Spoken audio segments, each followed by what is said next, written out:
Today we're going to sneak back into our fulfillment center and we're going to show you 4 ways that you can prevent shipping and fulfillment mistakes.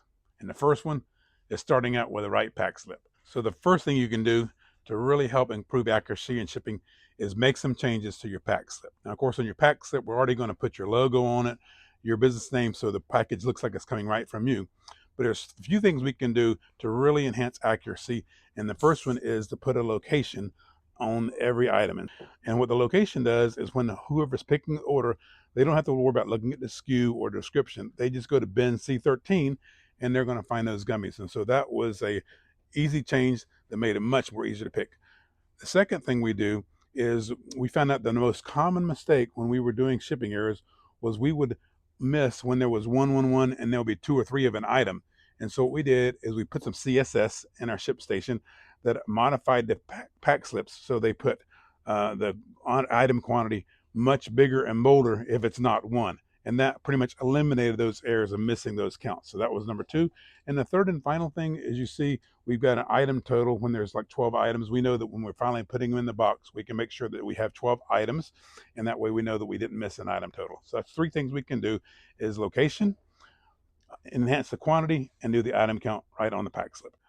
So the second way to prevent shipping and fulfillment errors is never have the same person check the order that actually picked the order. And so since Rick picked the orders this morning, we've got Jet back here, and what he's doing is he's going to check, because if you have the same person check it and pick it, they're going to see the same thing, and if they made a mistake picking, you would have it. So one thing we always do is always have a different person check the order, and then whoever checks the order, he's going to take the pack slip and sign his initials on it. And that way, when we photograph the orders later, we'll know who actually did the quality. Another important part of the quality control process is we photograph every order and pack slip before it goes out the door. And of course, that way if someone calls up later and they say they're missing an item, we can pull the original photo up and see exactly what we shipped. Now, we tried many different ways, and we ended up settling on one of the easiest ways. What we do is we actually use Dropbox. They take a photo, and then the photo gets uploaded. So Rick, I'm going to zoom in on your phone. I want you to kind of show them how that works.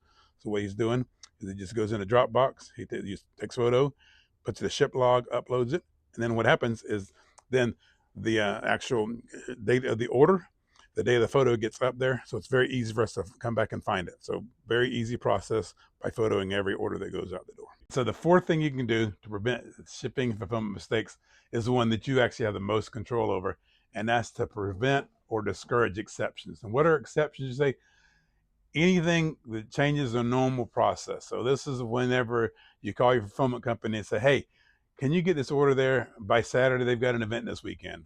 Or maybe the customer puts a note on the order, hey, please include a sample product in the shipment. Anytime you have an exception, you have a much greater time of having an error. So anything you can do on your end to prevent any exceptions or to discourage them, or really set up good process for handling those exceptions, that's going to really help you have the least amount of shipping and fulfillment errors possible.